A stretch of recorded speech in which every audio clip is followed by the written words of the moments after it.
मला वाटतं आज आम्ही फक्त सगळे मिळून आमच्या एका नावाची घोषणा आम्ही करणार आहोत।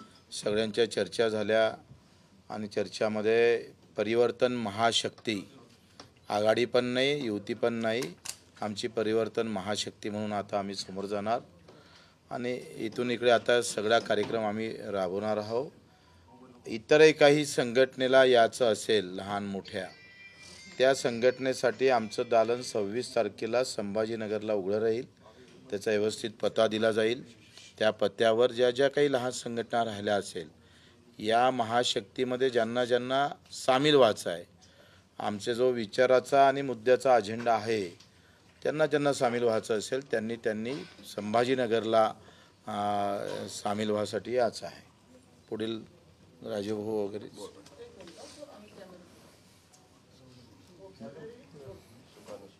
परिवर्तन महाशक्तीच्या माध्यमातून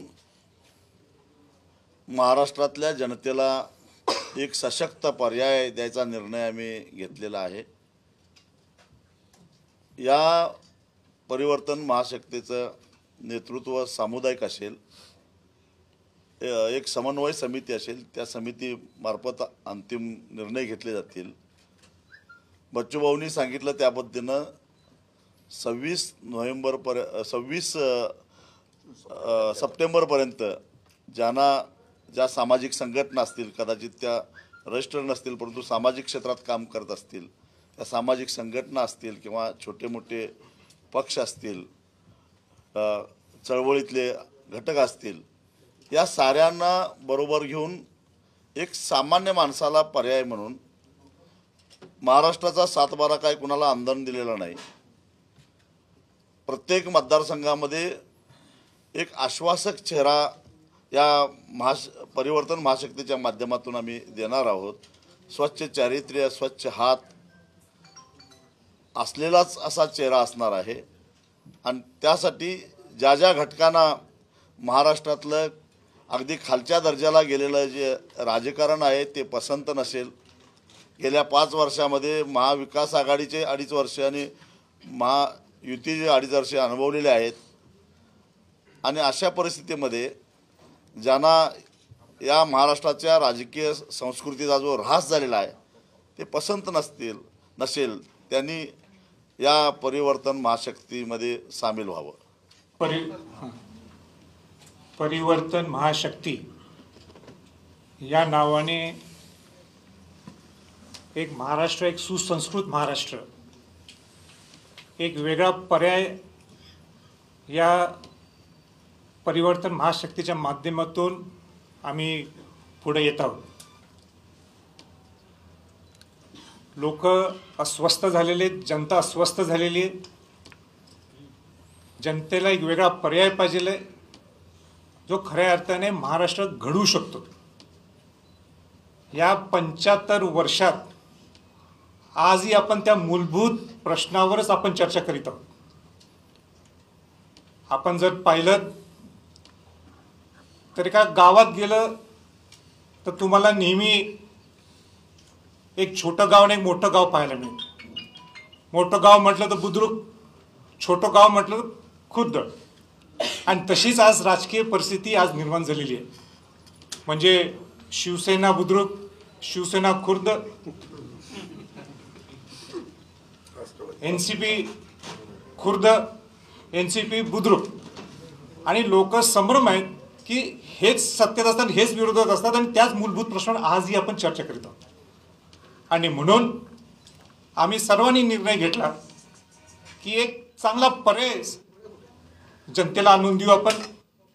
आणि म्हणून बच्चूभाऊ आणि सर्व नेत्यांनी, राजू शेट्टी साहेब आणि सर्व नेत्यांनी ज्या पद्धतीने सांगितलं की येत्या 26 सप्टेंबरला संभाजीनगरमध्ये आम्ही अनेक घटकातल्या लोकांना ज्यांना आमच्याबरोबर यायचं आहे त्यांनी येण्यासाठी आम्ही त्यांना निमंत्रण केलेलं आहे, आव्हान केलेलं आहे। मी तर त्याच्या पलीकडे जाऊन सांगू इच्छितो की आमच्यावर असणारे मनोज जरांगे पाटील सुद्धा जे सामान्य गरीब मराठ्यांसाठी लढतात, रत्नराज आंबेडकर असतील आणि बरेच सगळे लोक असतील, आपण सगळेजण एकत्र येऊया आणि महाराष्ट्राला एक चांगला पर्याय देऊया असं मी सगळ्यांना विनंती करतो. आणि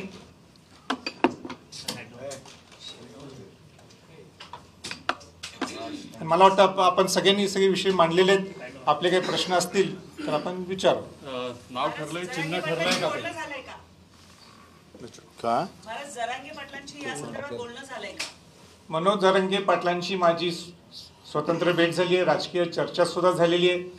त्यांना एकच मी विनंती केली आहे की तुमचा उद्देश आणि आमचा उद्दिष्ट एकच आहे. उलटं तुम्ही कुठल्या उमेदवाराला पाडण्यापेक्षा आपण कसं निवडून आणू शकतो जेणेकरून आपला माणूस तिथं विधानसभेच्या पटलावर आपला आवाज तिथं उठू शकतो. आणि म्हणून मला विश्वास आहे, आमच्या सगळ्या टीमला विश्वास आहे की ते निश्चित आमच्याबरोबर आमच्यावर येतील. म्हणजे मी काही वेगळा नाही आणि इथं कोण वेगळं नाही. एक सामूहिक हे नेतृत्व आहे, सामूहिक हा समविचार आहे. आणि हा विचार एकच आहे की आपल्याला महाराष्ट्राला एक चांगला पर्याय द्यायचा आहे. नाव ठरलंय, चिन्ह, पक्ष, लोगो असं काही विचार केलाय का काही? मला वाटतं आघाडीचं एक स्वातंत्र्य चिन्ह काय म्हणजे महाशक्तीचं जर स्वातंत्र्य चिन्ह भेटेल तर ते आहेच. प्रहारची आमची बॅट आहेच. आता प्रत्येकांचं जसं राजाभाऊ शेट्टी आहे, आमचे संभाजीराजे आहे, हे ठरवलं म्हणजे एकत्रित एकतर आघाडी महाशक्तीचं चिन्ह राहील, नाहीतर मग स्वातंत्र्य राहील. बच्चू कडू आता महायुतीतून बाहेर आले असं म्हणायचं. आता काय दुसरं काय म्हणता येईल याला?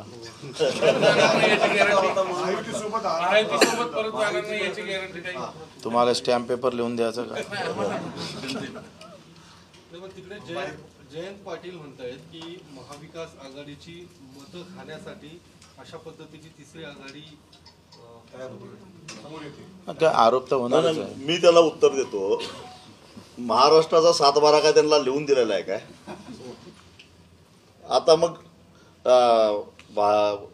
आतापर्यंत त्यांनी सांगावं मधु दंडवत यांचा पराभव कुणी केला, बापूसाहेब काळदास यांचा पराभव कुणी केला, आता अलीकडं जयंत पाटलांचा पराभव कुणी केला. मुंबईमध्ये कपिल पाटील महाविकास आघाडीमध्ये असताना त्यांच्या विरोधामध्ये शिवसेनेनं उमेदवार का उभा केला, या प्रश्नाची पहिल्यांदा उत्तरं द्यावीत. संभाजीराजेंना कोल्हापूरची जागा सोडतो असं सांगून आयत्यावेळी त्यांच्याच कुटुंबामध्ये महाराजांना उमेदवारी दिली पक्षात घेऊन.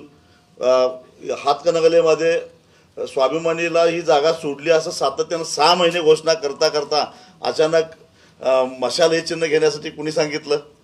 महाराष्ट्राचा 7-12 काय महाविकास आघाडीला लिहून दिलेला नाही आहे आणि महायुतीलाही दिलेला नाही आहे.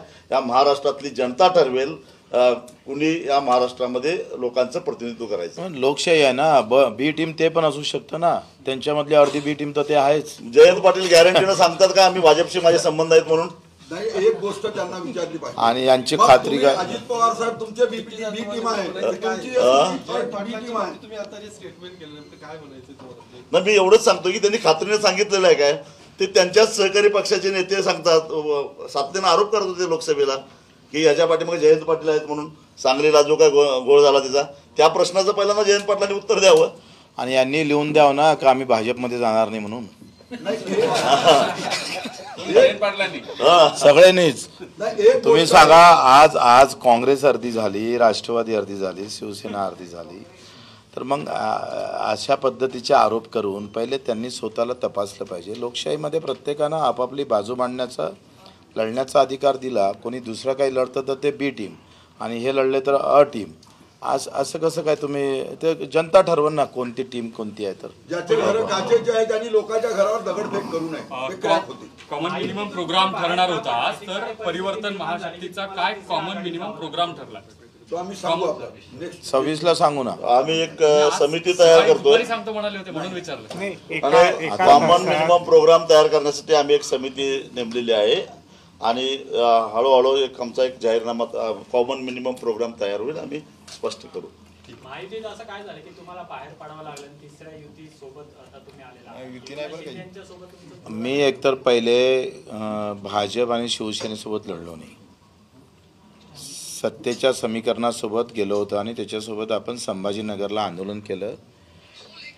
मुख्यमंत्र्याला उपमुख्यमंत्र्यांना दोघांनाही पत्र दिले का याबाबत तुम्हाला निर्णय घ्यावा लागेल आणि तुम्ही हा निर्णय घेतला नाही तर मग मला बाहेर पडावं लागेल. आता तेच आम्ही केलं आहे. आघाडीकडून असाच मुखभंग जो आहे तो प्रकाश आंबेडकर साहेबांचा झालेला आहे, त्यांच्याशी पण तुमची सविस्तर चर्चा झाली आहे का? त्यांना बरोबर घेणार आहात का? काही माझी चर्चा नाही झाली. त्यांच्याबरोबर चर्चा चालू आहे, पण अजून निर्णयापर्यंत आलेलं नाही. त्यांनाही वेळ हा, पण आम्हाला आशा आहे तेही आमच्याबरोबर येतील. हो, दोन वेळा बैठका झाल्या त्यांच्या. आणि 26 तारखेपर्यंत त्यांना विचार करायला वेळ दिला आहे मी. सगळ्यात जे येऊ इच्छितात त्यांना ऑप्शन ओपन आहे. बच्चूभाऊंनी घोषणा केली परवा की एमआयएमला आम्ही सोबत घेणार नाही, असे काही आणखी तुम्ही उलट केलंय. जे कट्टरवादी आहे, धार्मिक कट्टरवादी आहे, त्यांच्यासोबत मी स्पेसिफिक एकासाठी म्हटलं नाही. तुम्ही न्यूज चालवल्या त्या वेगळ्या चालवल्या असेल, पण मी असं म्हटलं की जे काही कट्टरवाद आहे, धार्मिक कट्टरवाद जिथं आहे तिथं आपल्याला सोबत घेणं आम्हाला जमणार नाही. कुठेतरी त्यांची प्रखरता कमी करावं लागेल किंवा एका आखरी अजेंडा घेऊन जावं लागेल आणि मुद्दे घेऊनच लढावं लागेल ना. मग काय मुद्दे असेल त्याच्याबाबत त्यांची जर प्रखरता कमी झाली किंवा ते आमचे जे शेतकऱ्याचे, मजुराचे, कष्ट करण्याचे मुद्दे असेल त्यासोबत जर येत असेल तर काय त्याचा काही विषय नाही आहे. जे नाव ठरवलं त्याच्या पाठीमागची भूमिका एकदा सांगा, म्हणजे सगळ्यांपर्यंत पोहोचेल या निमित्त. त्या दोन शब्दात एक शक्ती निर्माण करून आम्हाला महाराष्ट्रामध्ये परिवर्तन करायचं आहे. महाराष्ट्रात आता सध्या अनेक प्रश्न आहेत, म्हणजे आरक्षणाचा आहे, इतर शेतकऱ्यांच्या, त्या बाबतीत काय आता समोर जाणार लोकांसोबत? तो 26 काय असणार आणि काय मुद्दे घेऊन तुम्ही जनतेसमोर जाणार? 26ला आम्ही 26ला अजेंडा कुठले विषय आम्ही अर्धा तासच आमची चर्चा झाली. त्यात अनेक पक्षातले अनेक लोक अनेक समविचार तयार करण्यासाठी लगेच काही होत नाही, आणि म्हणून त्यासाठीच एक सुकाणू तुम्ही समिती सगळ्याच न्यूज आज दाखवल्या तर मग उद्या काय दाखवणार? वंचितला सोबत निर्णय घेतला असेल, तिघं एकत्र येतात तुम्ही सगळेजण, तर काय एजेंडा घेऊन 5 जण? बघा, महाराष्ट्रातल्या कष्टकरी, शेतकरी, शेतमजूर, असंघटित कामगार, महिला, बेरोजगार, विद्यार्थी या साऱ्यांच्या प्रश्नाच्या संदर्भातला आमचा किमान समान कार्यक्रम असेल. गडकोट किल्ल्यांचा सुद्धा विषय आहे. संभाजीराव, तुम्ही ज्योतिर्मतींशी काही संवाद साधलाय का? त्या सुद्धा या तिसऱ्या आघाडीत असणार आहे? माझं सकाळीच त्यांच्याशी बोलणं झालेलं आहे आणि त्या सकारात्मक आहेत. मीटिंग दुसरा एक राजकीय प्रश्न आहे. दादा जे सध्या महायुतीमध्ये आहे भाजपसोबत, तर भाजपमधले जे नितेश राणे आहेत ते सातत्याने मुस्लिम विरोधी भाष्य करतात, तर त्याला कंटाळून अजित पवार आता अमित शहाकडे तक्रार करणार आहेत, केली आहे तक्रार.